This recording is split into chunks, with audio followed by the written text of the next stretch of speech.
Сәлем балақай, көңіл күйің қалай? Бүгін қызықты жұмбақтар шешетін боламыз. Сол үшін әр жұмбақты тыңдағанда видеоны тоқтатып, әр сөзіне мұқият мән беріп, ойланып, шешімін табуға тырыс. Ал ендеше бастайық. Сары қозы, көк қозы, қарындары тоқ қозы, күздігүні көп қозы, қыстыгүні жоқ қозы. Бұл не екен балақай? Иә, сары көк қозы дегеніміз бұл қауын мен қарбыз екен. Келесі жұмбақ. Бір-ақ сөз біледі, өз аты онысы, соны айтып жүреді және жоқ қонысы. Бұл кім екен? Иә, бұл бізде көкек құсы екен. Ал енді келесі жұмбақ тыңдайық. Қауын қарбыз дей алмайсың, піскенменен жей алмайсың, жарғаныңмен қап-қатты, ал асқанда тәп-тәтті. Бұл не деп ойлайсың? Иә, бұл біздің тәп-тәтті асқабақ екен. Жарайсың балақай. Келесі жұмбақты тыңдайық. Жіп-жіңішке денесі, ортасында шегесі. Ойланайық. Дұрыс айтасың, бұл бізде қарындаш екен. Жарайсың. Келесі жұмбақты тыңдайық.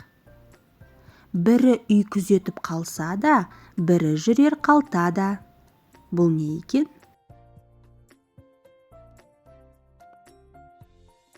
Дұрыс айтасың, құлып пен кілт екен. Құлып үйде қалады, үйді күзетіп, ал кілт біздің қалтамызда жүреді. Аспанға жайып қойған, ақ мақтам ғайып болған. Бұл не деп ойлайсың балақай? Дұрыс айтасың, мақтадан аумайтын, бұл біздің бұлт екен. Тамаша. Келесі жұмбақты тыңдайық. Тілден ұшып, құлаққа қонады. Бұл не деп ойлайсың? Кәне, мұқият ойланайық. Иә, бұл сөз тілден ұшып, біздің құлаққа қонатын. Келесі жұмбағымыз ашылып жабылады, әр үйден табылады. Бұл не деп ойлайсың?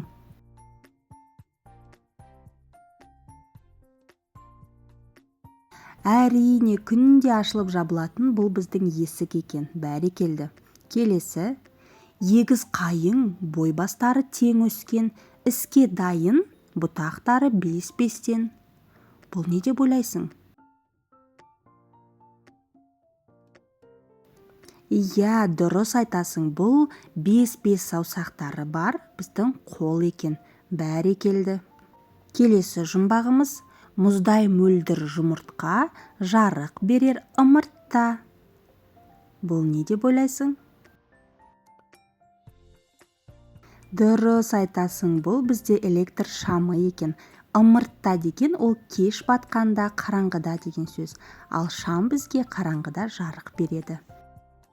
Жарайсың балақай, осымен біздің жұмбақтар аяқталды.